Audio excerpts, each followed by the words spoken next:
Qalansuwatun TV. Alhamdulillahirabbil alamin.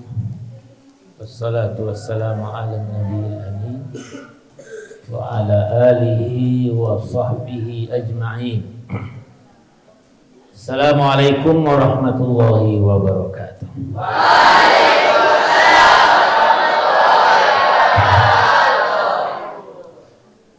Alhamdulillah, pada pagi hari ini kita kembali duduk bersama di tempat yang mulia ini,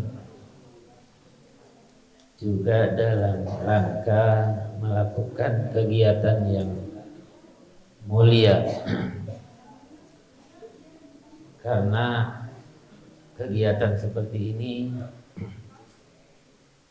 membaca Al-Quran, membahas ayat-ayatnya, itu diliputi oleh siapa? Para malaikat. Jadi nampak ruang kelihatan masih luas, tetapi kita diliputi oleh malaikat. Kalau masing-masing membawa 4 malaikatnya, berapa malaikat? Ada malaikat di sisi kanan, ada yang di sisi kiri, ada yang di depan, ada yang di belakang. Belum malaikat yang memang datang untuk meliput orang yang berkumpul di rumah Allah untuk mengaji, untuk membahas dan memahami, memperdalam ayat-ayat Al-Quran. Yang lebih utama lagi, karena Allah akan menyebut-nyebut di sisi para malaikat. Di sana ada hamba-hambanya yang sedang berkumpul di masjid, di rumah Allah Subhanahu wa ta'ala. Selanjutnya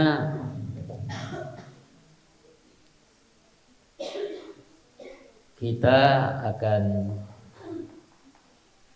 mengetahui keutamaan apa? Ilmu. Keutamaan para ulama.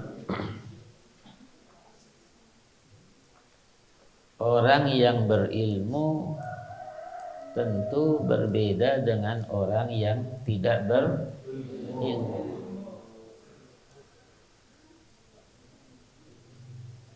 Orang yang berilmu dibandingkan dengan orang ahli ibadah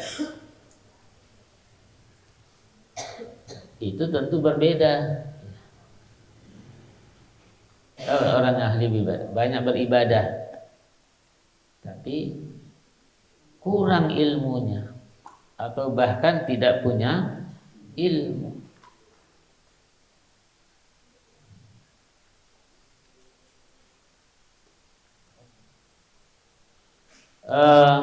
Di dalam satu kisah Nabi menjelaskan, dahulu itu ada orang yang melakukan dosa besar, yaitu membunuh. Sudah membunuh 99 orang. Bayangkan, membunuh satu saja orang, dosanya besar, luar biasa besar. Apalagi membunuh 99 orang. Orang ini ingin bertaubat. Lalu bertanyalah kepada ahli ibadah, datang ke tempat ibadah, nampak baginya orang sedang beribadah, dilihat orang ini rajin beribadah. Lalu bertanya, saya ini sudah membunuh 99 orang.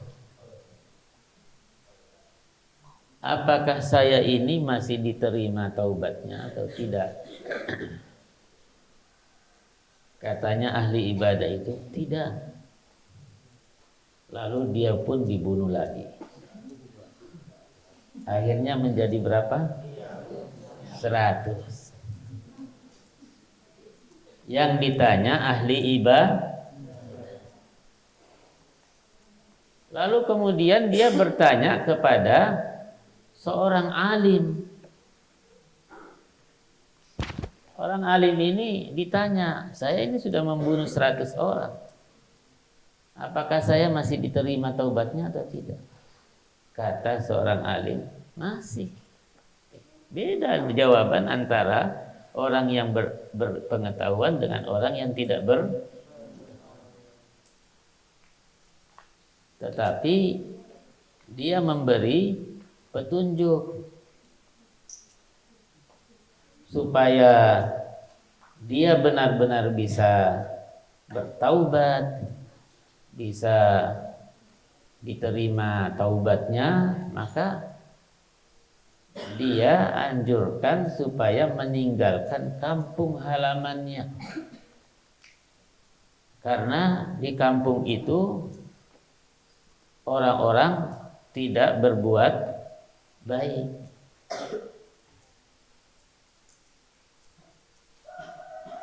Kalau berkawan dengan orang yang tidak baik, menjadi juga tidak baik. Su'ul khuluqi yu'di. Menular itu. Kalau akhlaknya buruk, ya menular. Kalau berkawan, cari kawan yang baik, yang rajin, yang baik. Tinggalkan kampung halaman. Datanglah ke kampung ini, ke negeri ini. Nah, dalam perjalanannya orang tadi mati. Belum sampai ke kampung atau negeri yang ditunjuk sudah meninggal. Maka turunlah 2 malaikat. Ada malaikat rahmah, ada malaikat azab. Keduanya sedang memperselisihkan, ini orang untuk siapa? Apakah untuk malaikat rahmah atau malaikat azab? Lalu datanglah orang yang ketiga dari malaikat, tetapi menampakkan diri sebagai manusia. Begini, kita ukur saja. Jadi dari kampungnya menuju ke kampung yang penduduknya orang-orang soleh. Kalau jaraknya ke kampung yang penduduknya orang soleh lebih dekat, maka itu bagiannya malaikat rahmah. Kalau mayatnya ini lebih dekat kepada kampung halamannya, di mana penduduknya orang-orang yang berbuat fasik, berbuat buruk, maka ini bagiannya malaikat azab. Jadi diceritakan bahwa Allah mengilhamkan kepada bumi supaya jarak atau tanah yang dilewati itu memanjang. Sedangkan dari mayatnya itu ke negeri yang akan ditempuh, yang akan dituju itu memendek ya. Lalu diukur, setelah diukur ternyata jaraknya ke kampung yang akan dituju itu lebih dekat. Bedanya hanya 1 jengkal. Berbeda antara orang yang berilmu dengan orang yang tidak berilmu. Yang ditanya, yang berilmu tentu beda jawabannya dengan yang tidak berilmu tadi, yang ahli ibadah. Malaikat yang memutuskan perkara antara malaikat azab dengan malaikat rahmah, kelihatan nampak bahwa malaikat yang memberi solusi itu punya ilmu. Jadi akhirnya miliknya siapa? Malaikat rahmah. Maka ilmu itu sangat mulia. Di dalam Al-Quran Allah menjelaskan bahwa Allah memuji dan menempatkan kedudukan orang yang berilmu sebagai salah satu golongan yang akan menjadi saksi tentang tauhid, tentang keesaan Allah. Jadi Allah menyebutkan setelah Allah dan malaikatnya adalah para ulama. Dalam Al-Quran sebutkan syahidallahu annahu la ilaha illahu wal malaikatu wa ulul ilmi qa'iman bil qist. La ilaha illahu al azizul hakim. Allah bersaksi bahwa tidak ada ilah, tidak ada Tuhan yang berhak disembah kecuali siapa? Allah. Demikian juga para malaikat.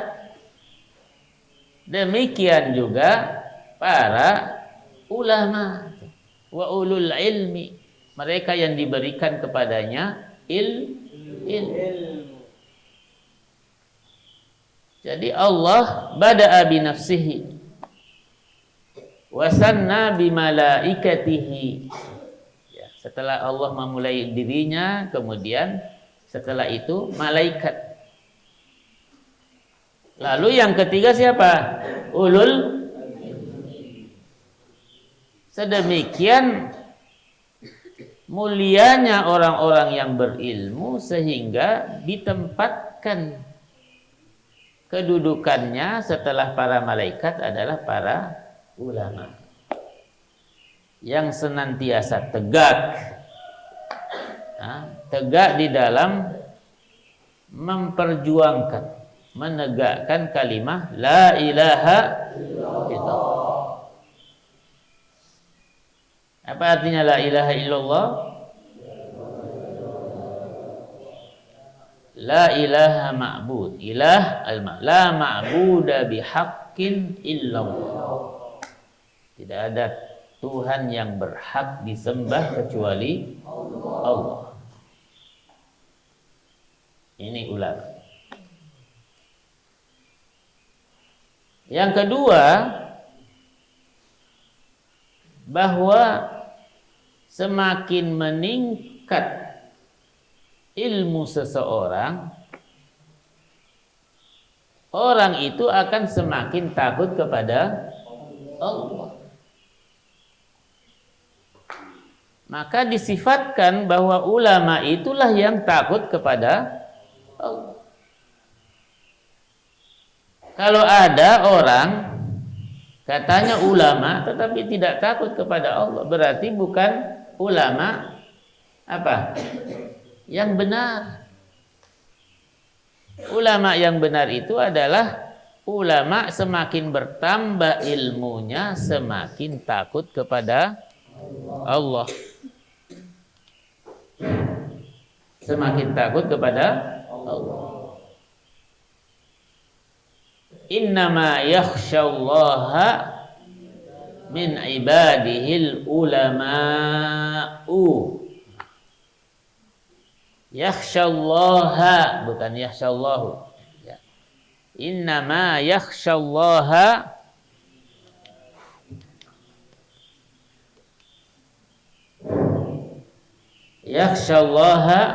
takut kepada Allah dari hamba-hambanya, yaitu para ulama. Yang takut siapa? Ulama. Maka Nabi menjelaskan semakin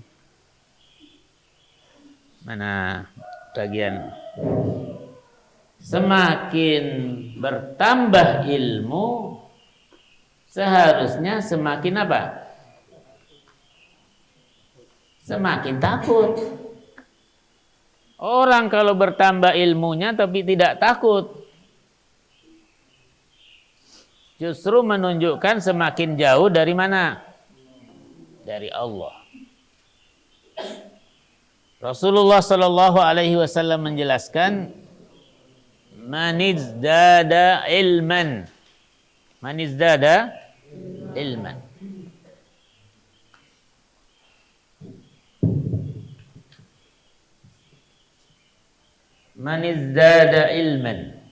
orang yang bertambah ilmunya.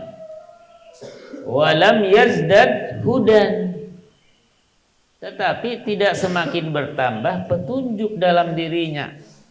Lam yazdad minallahi illa bu'dan. Itu menunjukkan semakin jauh jaraknya dari siapa? Dari Allah. Semakin tinggi ilmunya tetapi semakin jauh dari masjid. Semakin tinggi ilmunya tetapi semakin malas membaca Al-Quran.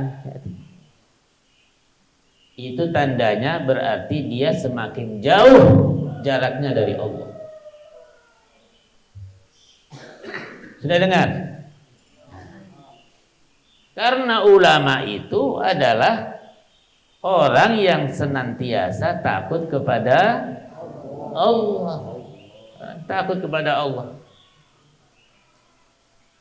Semakin bertambah ilmunya berarti seharusnya semakin dekat kepada Allah. Semakin khusyuk, semakin takut kepada Allah. Ini keutamaan yang kedua. Yang ketiga, Allah mengangkat derajat para ulama jauh dibandingkan yang lain di kalangan orang-orang yang beriman. Allah menjelaskan, yarfa'illahu alladzina amanu minkum. Orang-orang yang beriman itu diangkat derajatnya dibandingkan manusia secara umum. Orang-orang kafir itu di atas derajat. Orang-orang mukmin di atas derajat orang-orang kafir. Di antara orang-orang mukmin yang berilmu itu diangkat derajatnya jauh lebih tinggi. Walladzina utul ilma darajat. Kalau orang mukmin satu derajat di atas orang-orang semua manusia umumnya yang tidak mukmin. Sedangkan orang mukmin yang berilmu darajat. Apa artinya darajat? Ibnu Abbas radhiyallahu anhu menjelaskan satu derajat itu ma bainal ardi was sama. Ya, jarak satu derajat itu sama dengan antara bumi dengan langit. Kalau orang yang berilmu itu orang mukmin yang berilmu, maka tinggi derajatnya. Jadi ini perlu dipahami ayat ini, bahwa yang dimaksud di sini walladzina utul ilma darajat minal mu'minin, bukan orang-orang kafir yang menguasai ilmu tertentu dikatakan itu lebih baik daripada orang mukmin. Tidak, karena dari ayat pertama sudah jelas, dari awal ayat sudah menjelaskan yarfa'illahu alladzina amanu minkum. Orang mukmin diangkat derajatnya di atas orang-orang yang bukan mukmin. Sedangkan orang mukmin yang berilmu diangkat derajat, ya. Diangkat derajatnya yang sangat banyak, yang sangat tinggi. Ini juga menunjukkan apa? Keutamaan orang yang berilmu. Jadi dia memiliki derajat, memiliki kedudukan yang sangat tinggi di sisi Allah Subhanahu wa taala. Orang mukmin diangkat derajatnya oleh Allah. Orang mukmin yang berilmu diangkat derajatnya jauh. Darajat jamak. Ini menunjukkan keutamaan ilmu dan keutamaan orang yang berilmu. Ini diantara ayat-ayat Al-Quran. Adapun dari hadis Rasulullah Sallallahu Alaihi Wasallam juga banyak disebutkan keutamaan ilmu, keutamaan orang yang berilmu. Di antaranya Nabi menjelaskan bahwa para ulama itu adalah pewaris para nabi. Al ulama'u warasatul anbiya. Para ulama itu adalah pewaris para nabi. Apa yang diwariskan para nabi? Ilmu. Wal anbiya'u lam yuwarrisu dinaran wala dirhaman. Para ulama tidak mewariskan apa? Harta, tidak mewariskan dirham, tidak mewariskan dinar. Kalau dirham itu adalah uang apa? Perak. Kalau dinar uang emas.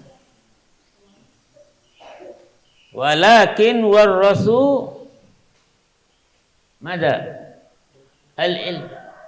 Mereka para nabi mewariskan apa? Ilmu. Faman akhadahu akhadha bihadzin wafir. Barang siapa yang mengambil ilmu dari para nabi, belajar ilmu, maka dia telah mengambil bagian yang sangat banyak. Jadi para nabi tidak mewariskan harta. Nabi Muhammad sallallahu alaihi wasallam, beliau ketika meninggal, maka apa yang ditinggalkan itu bukan untuk diwariskan kepada keturunannya, putri-putrinya, tetapi yang diwariskan para nabi apa? Ilmu. Yang boleh diambil sebagai warisan peninggalan, yaitu apa? Ilmu. Ini pertama. Yang kedua, bahwa ilmu bila diajarkan maka pahalanya untuk selamanya, sekalipun yang mengajar itu sudah meninggal, sudah tidak ada di dunia. Kalau dia mengajarkan ilmu dan ilmunya bermanfaat, ilmunya diamalkan, maka terus mengalir. Mengalir apa? Mengalir pahalanya. Tentu saja ilmu yang benar. Kalau mengajarkan ilmu yang salah, juga sebaliknya, dosanya mengalir terus tuh. Ya. Makanya perlu orang belajar ilmu yang benar dari sumber yang benar. Sumber yang benar itu dari Al-Quran dan dari hadis Rasulullah SAW yang sahih. Di dalam hadis Rasulullah sallallahu alaihi wasallam menjelaskan, "Idza matal insanu inqata'a amaluhu, in qata'a amaluhu illa min salah. Kalau seseorang mati, maka amalnya terputus. Kalau amalnya terputus, berarti terputus pula apanya? Pahalanya. Kecuali amal tiga amal ini. Illa min salah. Sedekah jariyah. Sedekah yang manfaatnya terus menerus. Seperti sumur. Orang menggali sumur, selama airnya itu dimanfaatkan, maka pahalanya juga terus mengalir. Membuat jalan, kan orang jalan tuh. Termasuk diantaranya apa? Ini sedekah jariyah masjid. Selama masjid ini dipakai untuk beribadah, maka selama itu pula pahalanya. Dan yang lain-lain, menanam pohon yang berbuah. Kalau di dalam hadis itu digambarkan orang menanam kurma, artinya pohon yang mendatangkan manfaat, buah yang bermanfaat. Au ilmin yuntafa'u bihi, ilmu yang diajarkan dan bermanfaat bagi orang yang mempelajarinya. Jadi ketika mengajar, ilmunya dipahami, diamalkan. Nah, ini juga pahalanya terus mengalir. Inilah landasannya bagi siapa? Para guru. Betapa bermanfaatnya orang mengajar. Tetapi yang diajarkan harus yang benar. Dan yang ketiga adalah anak soleh. Disifatkan sebagai as-solah. Karena hanya anak soleh yang apa? Yang sadar akan jasa orang tuanya, sehingga senantiasa mendoakan orang tuanya.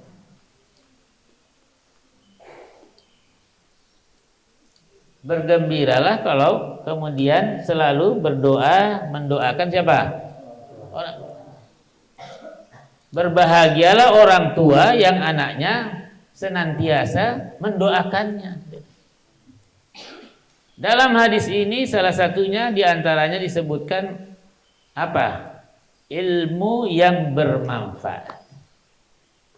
Jadi dengan mengajarkan ilmu, maka orang tersebut terus mengalir apa? Pahala padanya. Tentu saja orang yang mengajarkan ilmu adalah para apa? Para ulama. Orang yang ahli ilmu, orang yang memiliki ilmu. Termasuk diantara manfaat daripada ilmu, manfaat para keutamaan, kemuliaan para ulama, apa? Bahwa ketika orang mencari ilmu saja, berarti dia sedang menuju kepada siapa? Menuju kepada surganya Allah. Sudah dipelajari. Man salaka tariqan. Barang siapa yang mencari jalan, yaltamisu fihi ilman, untuk menuntut ilmu, mencari ilmu, sahhalallahu lahu bihi tariqan ilal. Jadi mencari ilmu agama, menuntut ilmu agama, kira-kira orang pergi ke pesantren apa yang dicari? Ilmu agama. Sekalipun pesantren itu juga mengajarkan ilmu umum. Jadi mengajarkan ilmu agama, mengajarkan ilmu dunia. Jadi kalau mencari ilmu agama, maka seperti orang yang berperang. Berperang. Kedudukannya di dalam Al-Quran seperti orang keluar berperang untuk mempertahankan kemurnian daripada Islam. Wa ma kana al-mu'minuna liyanfiru falaula nafara min kulli firqatin minhum ta'ifatun liyatafaqahu. Ini mulianya orang yang berilmu, sampai mencari ilmu saja, menuntut ilmu agama itu digambarkan seperti orang menuju surga. Mau masuk surga? Carilah ilmu agama. Umumnya ilmu agama ada di mana? Di pesantren. Pesantren. Maka pesantren harus menyelenggarakan pendidikan sesuai dengan aturan agama. Kalau belajar tidak campur aduk. Katanya mencari ilmu, tetapi ikhtilaf antara laki-laki dengan perempuan. Alhamdulillah di sini tidak seperti itu.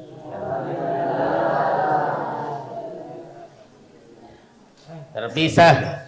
Seperti halnya kalau orang apa? Sholat, terpisah itu. Ada hijabnya.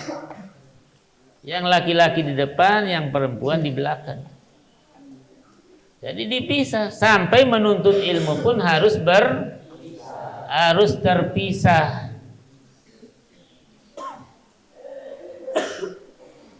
Nih. Jadi apa tadi? Bahwa orang menuntut ilmu agama saja sudah apa?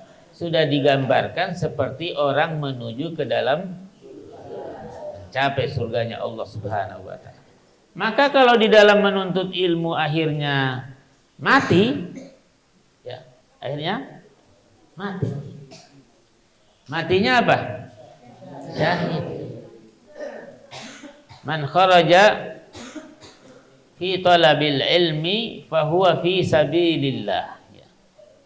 Fi sabilillah, di jalan Allah. Sampai dia kembali ke kampung halamannya. Makanya jangan sering-sering pulang. Kalau pulang ke rumah berarti dia tidak dihitung lagi, belum dihitung. Kecuali kalau dia meninggalkan lagi rumah menuju pesantren.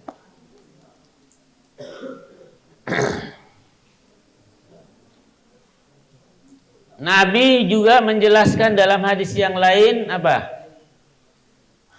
Bahwa orang yang diinginkan, kalau Allah menginginkan seseorang itu baik, maka digerakkan hatinya untuk menuntut ilmu. Digerakkan hatinya untuk mencari ilmu. Jadi kalau datang di sini, ya tujuannya jelas, belajar. Tidak boleh bermalas-malas. Supaya dicintai siapa? Allah. Jadi kalau Allah menghendaki, mayuridillahu bihi khairan yufaqqihhu fid-din. Kalau Allah menghendaki kebaikan kepada seseorang, maka Allah memberikan pemahaman di dalam agama. Orang diberi pemahaman tentu saja orang yang belajar, orang yang mencari ilmu. Tidak mungkin orang yang bertapa tiba-tiba dia menjadi apa? Menjadi ulama. Orang diam saja, nggak mungkin dia. Apalagi kalau orang hanya main-main saja. Main-main tiba-tiba dia menjadi alim, nggak mungkin dia main-main menjadi alim. Main-main itu dalam bahasa lain, bahasa Inggris games namanya. Dia main game, ya, salah artinya. Game itu sendiri adalah main-main. Kalau dia senang games, ya berarti dia senang main-main. Ciri-ciri para ahli ilmu itu apa? Sungguh-sungguh, bukan main-main. Berarti kalau ada senang main-main, ya berarti bukan ahli ilmu. Bukan ciri-ciri orang yang akan mendapatkan ilmu.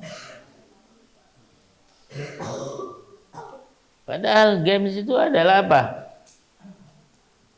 Tahu? Bahayanya itu. Itu lebih daripada orang yang kecanduan narkotika. Iya. Kalau orang sudah kecanduan games, itu sudah lupa waktu. Lupa sholatnya, lupa apa? Lupa mengajinya, lupa ibadah, apalagi lupa menuntut ilmu, belajar. Itu gara-gara apa? Game.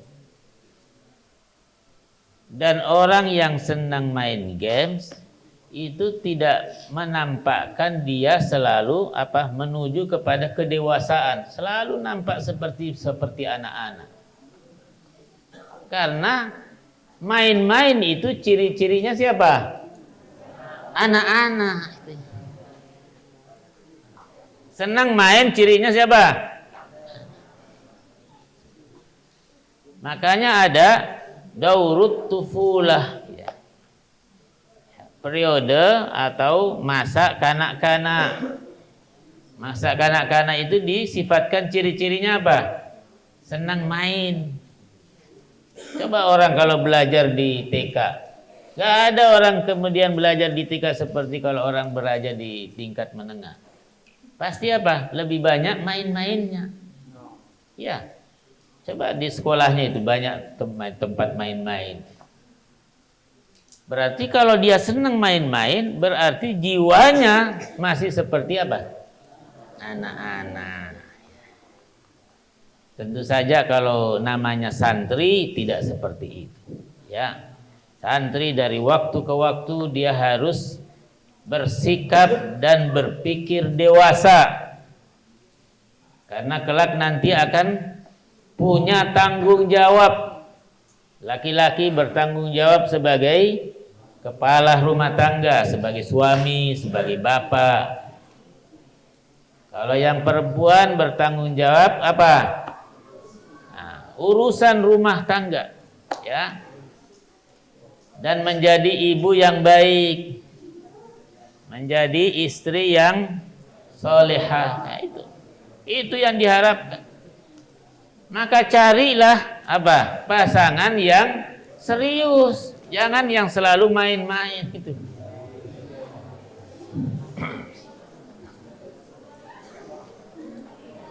Ya.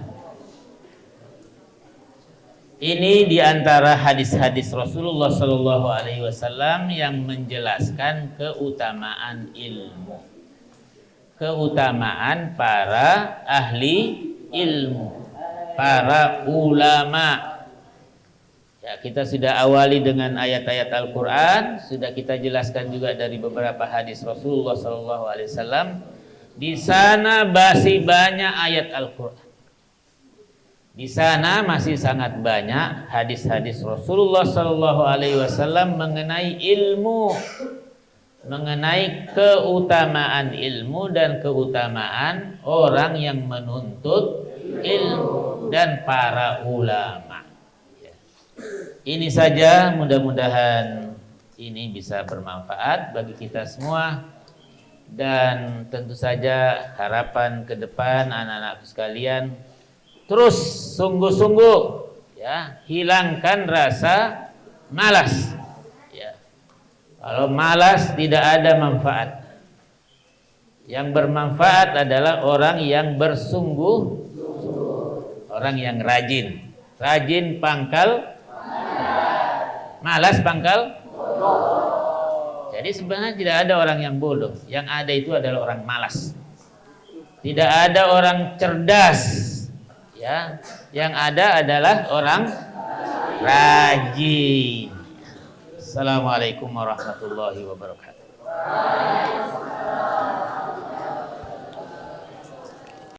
Jazakumullahu khairan sudah menonton video ini.